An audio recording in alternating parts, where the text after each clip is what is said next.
Digging deeper with News Nation national security contributor Tracy Walder, who is also a CIA officer and FBI special agent.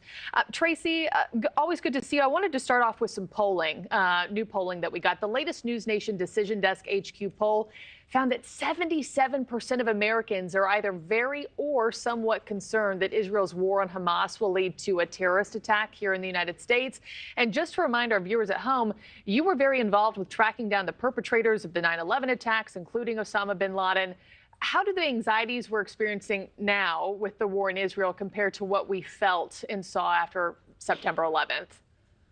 Well, thank you for having me, Margie. That's really a great question. I think what's even more concerning is sort of that second number, a 400% increase in anti-Semitic attacks, and then basically a 700% increase in anti-Muslim fear against attacks as well. And I think that is a little bit different than what we are seeing in regards to September 11th. I think we're a bit more unified in our response. Also, Al-Qaeda works a bit differently than what we see with Hamas, ISIS, those kinds of things now. And Director Wray talked about the increase in what he called lone wolf attacks, what we call lone ranger attacks. Those are a lot more difficult to track. With Al-Qaeda, I don't want to say it was easier. Nothing's easy when it comes to terrorists. But the reality is these groups of individuals needed to talk. They needed to talk about logistics. They needed to talk about upcoming events that they were planning. And a lot of times, that's how we would catch them. With lone rangers, they're not talking to anyone. They are inspired by these actions overseas, and they're taking it upon themselves to wreak havoc. And that is very difficult to track. Yeah, and we know that Al-Qaeda has issued the most specific calls for violence against the U.S. that we've seen in years, quite some time. Tracy, as you know, there's also a lot of anxiety that Hamas or Hezbollah fighters could be entering the country illegally via the U.S.-Mexico border, because let's be real, it's still very open. Is that a concern that you also share? It's absolutely a concern that I share. Even when I was at CIA, we were concerned about some of the routes that Hezbollah was making into our southern border. Folks may or may not know, but in an area called the Tri-Border region in South America, there is a larger presence of Hezbollah, particularly even now in Venezuela, with influence from Iran and Iranian money into that country. And I am concerned that Hezbollah in particular may be making its way up into our southern border. And then that becomes really, really difficult, because the reality is they may not, the person coming in may not be tied directly to some kind of a Hamas leader or a Hezbollah leader that we know, but we can't screen for the ideas that they have. And that makes it incredibly difficult. If we don't have proper screening procedures in place and our border is too porous, that's going to be problematic, and people will enter through the south. Yeah, and we've seen the number of gotaways. I mean, it's like, forget about the people who are stopped and screened. Think about all the people who, we don't even know are entering the country. I also thought, it was interesting yesterday, FBI Director Christopher Wray pointing out that he hasn't seen this kind of radicalization since the dawn of ISIS. How does Hamas appeal to potential terrorists, and why is this war such a lightning rod for extremists? So the one key word there is actually social media. They are excellent at utilizing social media and really galvanizing the 18 to 25-year-old crowd. ISIS was excellent at that as well. Al-Qaeda is kind of viewed as the older folks who are not utilizing social media. And really utilizing social media, these ideas spread like wildfire. And people are seeing this. They're seeing that they're successful and they're inspired and they want to be just like them. Yeah, we've seen it, spread extremely fast, the misinformation, the vitriol. This last one is just more of a personal question for you and how other families move forward. As someone who is a former CIA and FBI officer, but is also an American Jew, what is your safety and security advice right now for Jewish families? I mean, families who are frightened to send their kids to school, to go out in public with anti-Israel protests in the streets, some families don't even want to publicize that they're Jewish right now, but they also don't want to give into fear and they don't want evil to win. What do you tell other Jewish families to best navigate this time? It's funny, Marky, the vast majority of any threats or pushback that I get, being somewhat public, actually is anti-Semitic in nature. That's what I get the most out of anything. And it's funny because really being Jewish is the thing I talk about the least, quite frankly. I think for Jewish folks, I do agree with Director Wray. We can't stop our daily lives because then terrorists win. But I think we have to be careful. If I am hearing that there are potential attacks coming up, or if I am hearing that activity is increasing in Israel and in Gaza, one of the things I'm going to do is probably keep my daughter home from Hebrew school and from religious schools. I know temples are increasing security, but then that begets a bigger conversation with our children Yeah. about why people don't like us. And so then that becomes very difficult and becomes sort of a downward spiral. Thank you for watching. Go to newsnationnow.com to find News Nation on your television provider.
I'm concerned about a cell sitting inside America today.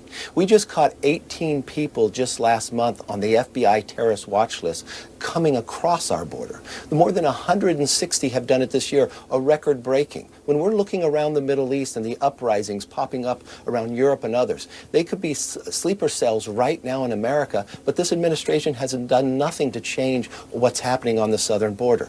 We have to step up together, building the broadest and deepest coalition to strengthen.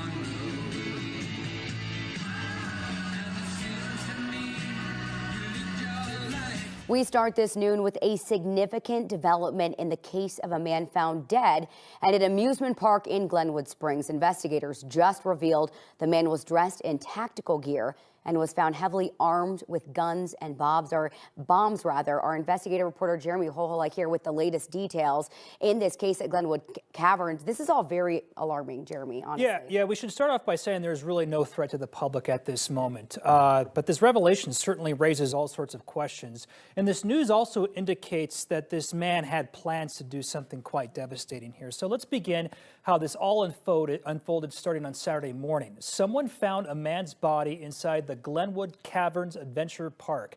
Information initially coming out about this death was very vague over the weekend, and now we know why. Just within the past hour, the Garfield County Sheriff's Office sent out a press release describing what they found. They described this man as a 22-year-old male from the Carbondale area. The Sheriff's Office says he was dressed in black-colored tactical clothing with patches and emblems that gave the appearance that he was with law enforcement. The man was, quote, heavily armed with a semi-automatic rifle and handgun with numerous loaded magazines. He was also wearing body armor and a helmet.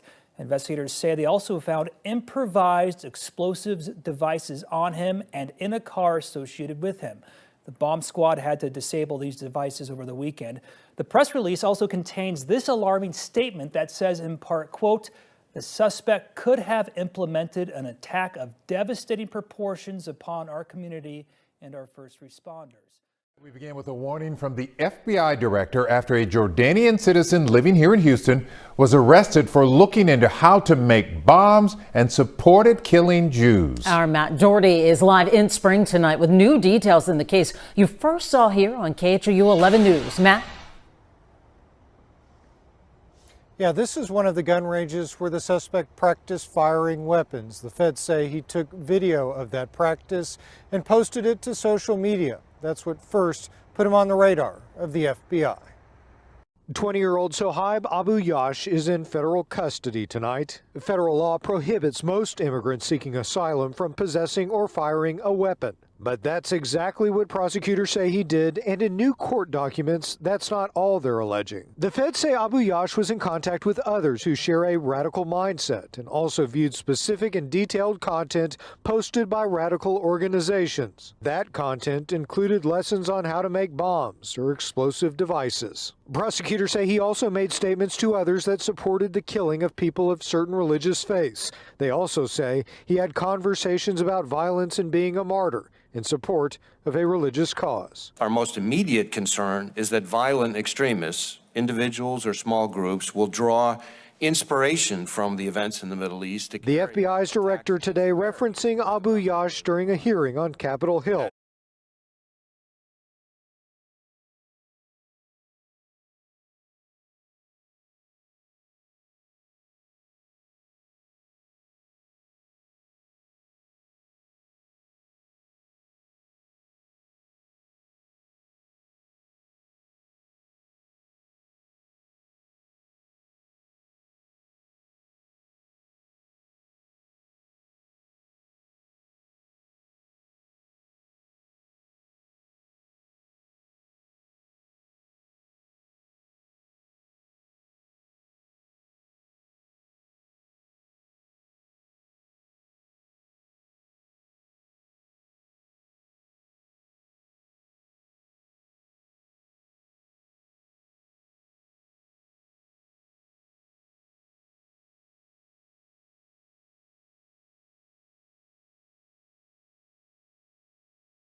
as he warned the terror threat in the United States has reached the highest level in years. Today, we visited 2 Houston area gun ranges where prosecutors say Abu Yash trained. The first, Saddle River Spring gun range in Spring. The other in Northwest Harris County at Range USA. No one at either location would speak on camera, but according to court documents, they've cooperated with federal law enforcement. Not far from Range USA, we found the Northwest Harris County home where Abu Yash lived. And although there were people inside, they would not answer the door. Neighbors told us they had not heard anything about his arrest or the alleged extremist threat living right next door.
A shocking discovery at our southern border, an improvised explosive device seized by border agents.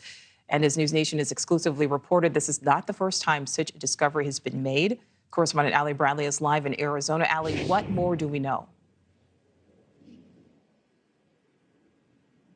Yeah, hi, Nicole. So the Republican lawmakers are saying that Customs and Border Protection encountered migrants that were carrying IEDs the size of cannonballs just days before their visit. And Customs and Border Protection confirming that over on the Mexico side, this also did happen, where migrants were found with IEDs. That is coming from Customs and Border Protection saying that happened on the Mexico side. Now, Mexican officials, again, encountering that, but that is something that's been happening over here as well. And in September, agents actually recovered a backpack that was apparently abandoned by somebody coming over the southern border on Fronten Island. And inside of that backpack, what you can see there are what look to be like cannonball-sized IEDs. Now, you can also see ammunition in that backpack there.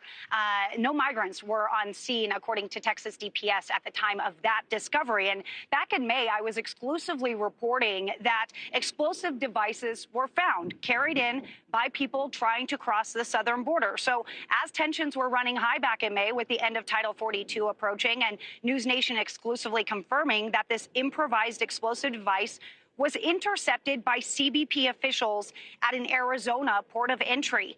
This IED was made up using an M&M's container that was wrapped with electrical tape there. Now, during testimony yesterday, Department of Homeland Security Secretary Alejandro Mayorkas was being grilled over the number of people who have been seen on camera or in a bailout and never caught. Those are the so-called gotaways. He called the record numbers a phenomenon, and then when he was tried to ask about plans to fix the issues, News Nation caught up with Secretary Mayorkas, and here's what happened.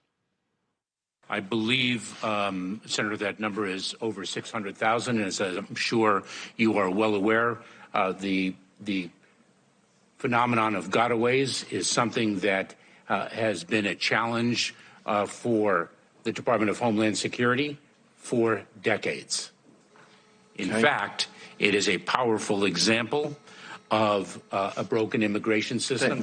Senators Romney and others have asked if you were going to propose any legislative solutions to the border. Do you have any plans to do that or heed their requests?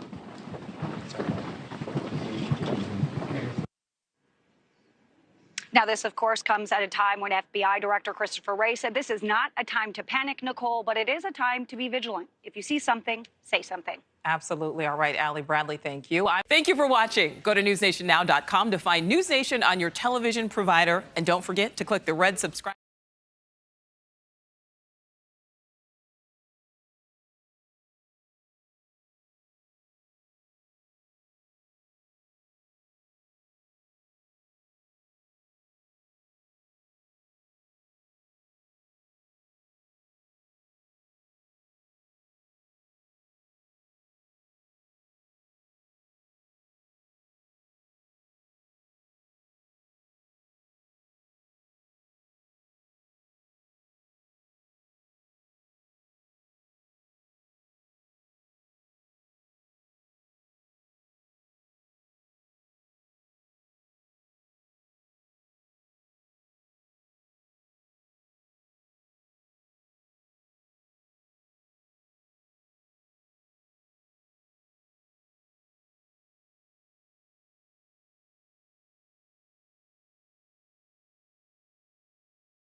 Congressman Ken McCarthy warning of potential terrorist sleeper cells in the United States where we live, as CBP reportedly tells staff and the Hamas-Hezbollah crew could be crossing the southern border. Watch this soundbite.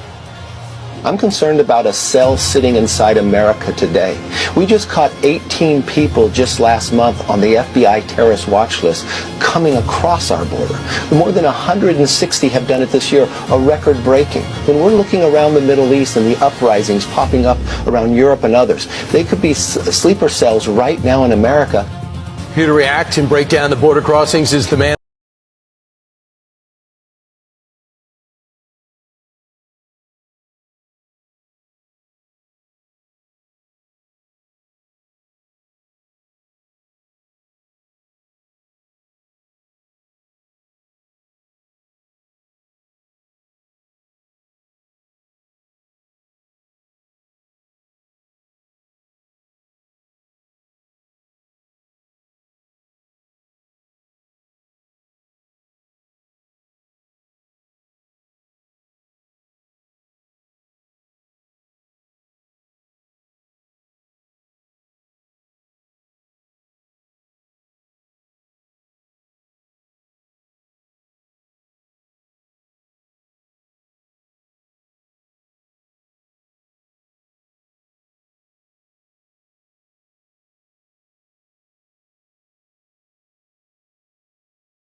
This is some of the information coming out on cities to be on the watch. Now, first is Washington, D.C., all throughout the state of New York, San Francisco, California, Santa Clara, California, Los Angeles, California, San Diego, California, Houston, Texas, Arlington, Texas, Dallas, Texas, Boca Raton, Florida, Fort Lauderdale, Florida, Orlando, Florida, Tampa, Florida, Boston, Massachusetts, Playfield, Illinois, Chicago, Illinois, Cleveland, Ohio, Laurel, Maryland, Potomac, Maryland, Perryton, Virginia, Springfield, Virginia, Raleigh, North Carolina,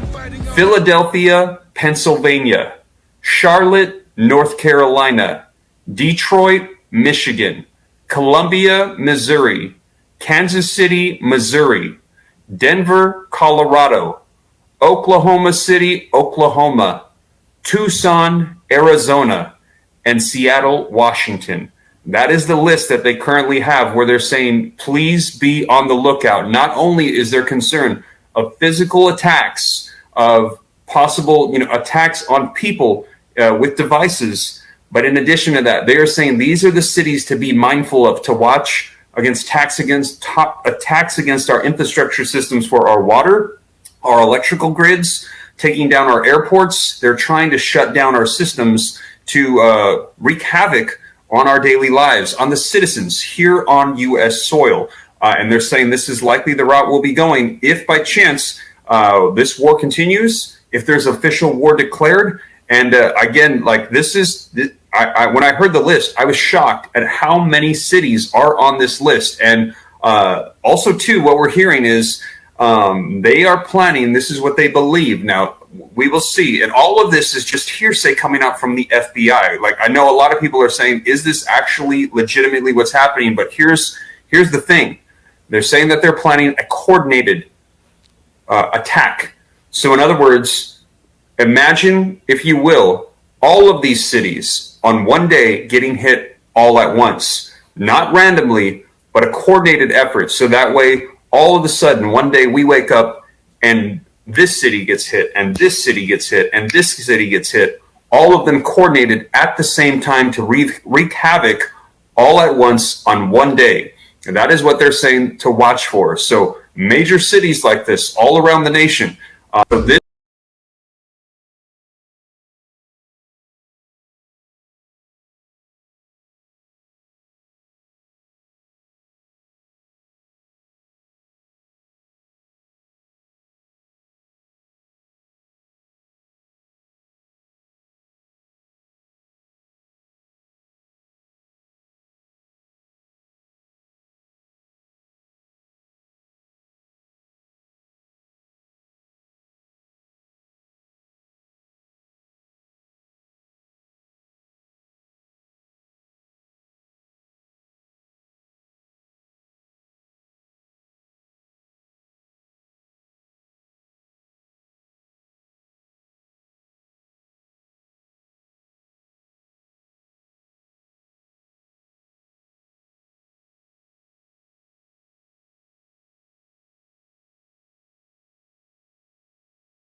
Get the video, man. We at the Israelite School, Universal Practical Knowledge on 3532 North Keystone Avenue. Man, we just had a terrorist attack at the damn school. Man, a Palestinian, an Arab woman who came and admitted that she seen all the bloodshed on TV, seen the babies dying on TV, and she had to do something about it. So she decided to attack and crash her car into the Israelite School, UPK building. Let's back up, I can back up all the way. Come on, back up. All the fucking way. Back up all the way to this other house. Because we don't know if it's explosive still in the vehicle or anything. Back up more.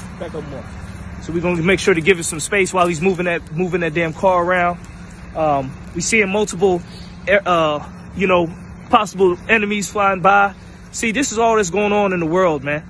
The scripture says stability and knowledge will be the stability of thy times. Wisdom will be the stability of thy times. It will be wars and rumors of wars, but be ye not troubled. We're not troubled about none of this stuff because this is going to increase. Terrorist attacks are going to increase across the whole earth. These type of things is going to increase across the whole earth about attacks because the oppressor is oppressing the whole earth.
y'all ain't worried.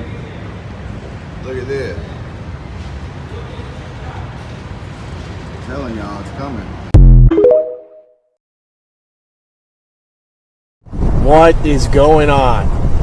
This is in Colorado. This is on Highway 85. What the heck is going on, man? I have driven this highway every day for the last 2 years. I have never seen this. What the heck? Holy smokes, it's still going. It's still going. It's still going. Wow. Oh, just got to, oh my gosh, man. That's crazy. Oh, goody. Are you ready for war? Are you ready for that? Are you guys ready? I don't have a gun. I don't have shit. Taquete cuerno, yeah. Yo. That's weird. The government has all those tanks over there, but do your research, people. Stock on food. That's all I can say. Stock on food. Get yourself some safety, and have a plan A, like I always say. Plan B, plan C. You never know. Stay awake.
Folks don't know that Chicago is the wrongful conviction capital of the United States and the torture capital of the United States, you know, and most of the people being tortured and wrongfully convicted are black and brown folks in Chicago. And these cops who are doing the torturing and conviction, they're being trained in Israel. You know, all the major cities in the United States send thousands of officers over to Israel to be trained, you know, by Israeli police in these brutal tactics that they fine-tune on Palestinians. You know what I mean? And so they come back here and use them on black people in the United States. It's very real, you know, very, very, very immediate consequences that black people here in the United States suffer because of the tactics that Israel uses on Palestinians. So black liberation is Palestinian liberation. And that's why, you know, when you see like the comments and all that shit we made in City Hall, this shit is real for us.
Of Black Lives Matter was never shy about what her organization believed about the Middle East. Their views always aligned with some of the core tenets of Hamas.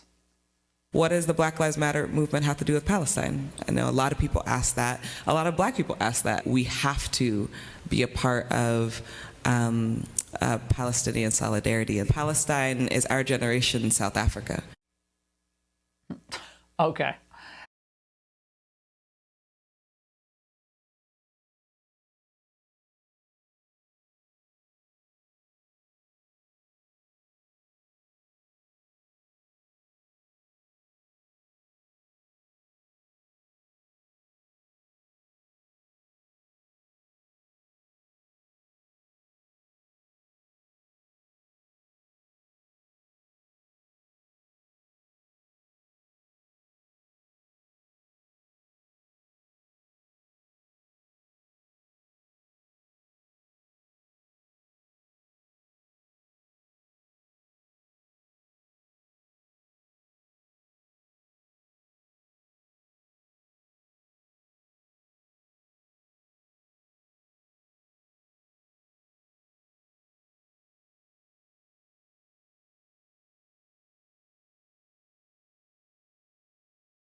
And yet CEO after CEO lined up to support BLM. And students across America, remember, they were all pushed to post in solidarity with Black Lives Matter, not knowing really what they were supporting, all of them lemmings. Now, I know what you're thinking. Okay, maybe this isn't fair. Maybe Patrisse is kind of an outlier. There is lots of common cause between African Americans and Palestinians, and that is not a new relationship. That's a relationship that has been forged over decades as a result of very similar feeling conditions that folks are existing in.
Israeli government holding a private convention here in the United States. One of the people in attendance at this secret meeting was Judith Varney Schorer. She's a former Israeli consul general who was operating out of Atlanta.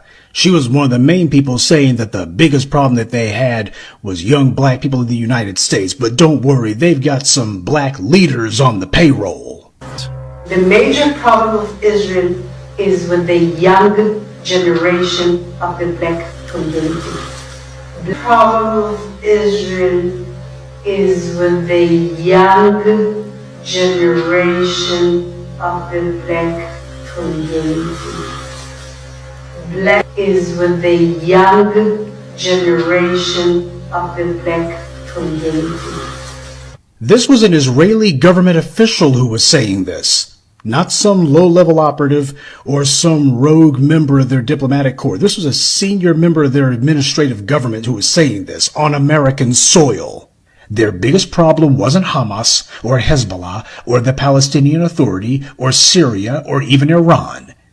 She said that Israel's biggest problem was young black people in the United States.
Government holding a private convention here in the United States. One of the people in attendance at this secret meeting was Judith Varney Schorer. She's a former Israeli consul general who was operating out of Atlanta.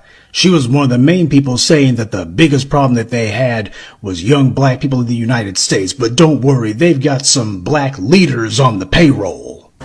The major problem of Israel is with the young generation of the black community.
Check it out.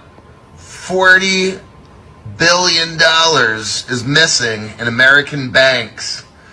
Let's look at this, Let's look at this bank right here. Their loss of that much. Look at that. $40 billion. Oh my God.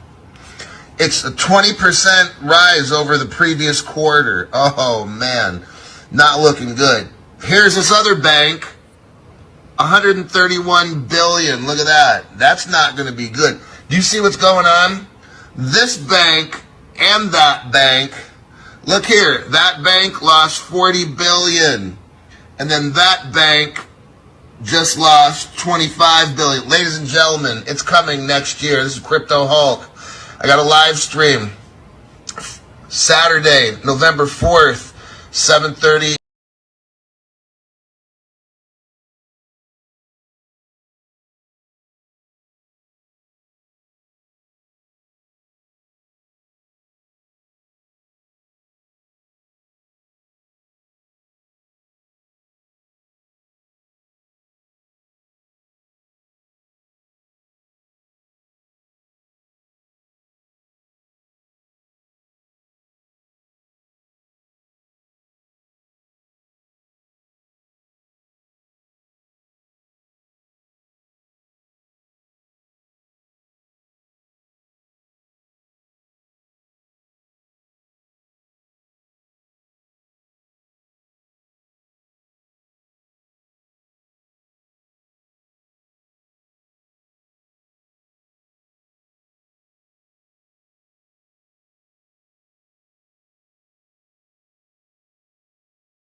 ...2023 breaking news. We just had another major financial institution collapse.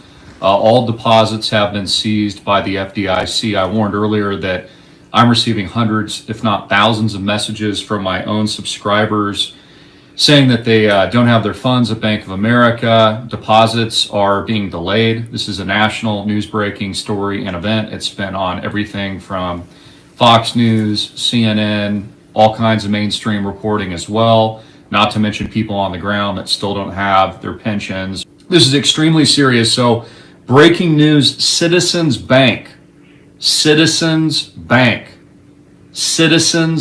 has just collapsed. The FDIC just updated their failed bank list. My question is, who's next, right? I mean, if JP Morgan Chase, Bank of America, Wells Fargo, I think I had a subscriber say they were having trouble at Citibank as well today.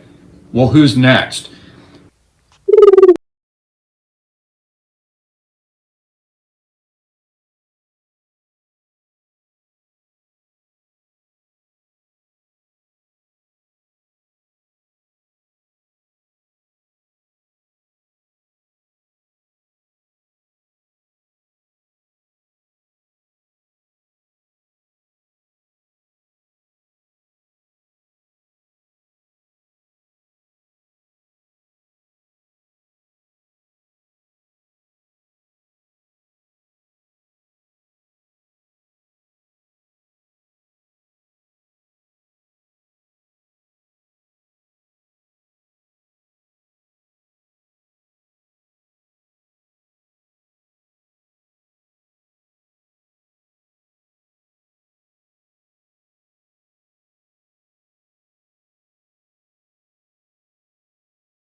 Ahead, central banks around the world are planning to go digital. Bank of America, Chase, Citi, Wells Fargo, they're about to be reset, overhauled. It means the function of our banks is about to change. They probably won't raise public suspicion about it by changing the signs on your bank's branches, but in other words, the banking infrastructure is being rebuilt from the ground up, and very few Americans are aware this is even happening. We are right on the verge of a once-in-a-generation opportunity to profit by investing in the companies that are building out the architecture for this massive shift.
World War III Predictions, Volume 3. America will be invaded. I said that Russia would win in Ukraine and that the most important success of that war for them was to drain our resources, which they did. I told you that South America would turn on the US and start allowing our enemies entry into their ports and start building up resources, soldiers, and more. And remember that I said 9 months ago that Israel would become the prime target of the Eastern powers, and that Russia and China would find their path to Israel through their allies in Eastern Europe and the Middle East, which they've done. So what's next on the table? Folks, there was a lot of people who were in absolute denial when I made those first prediction videos, saying that America is so powerful they could never be defeated.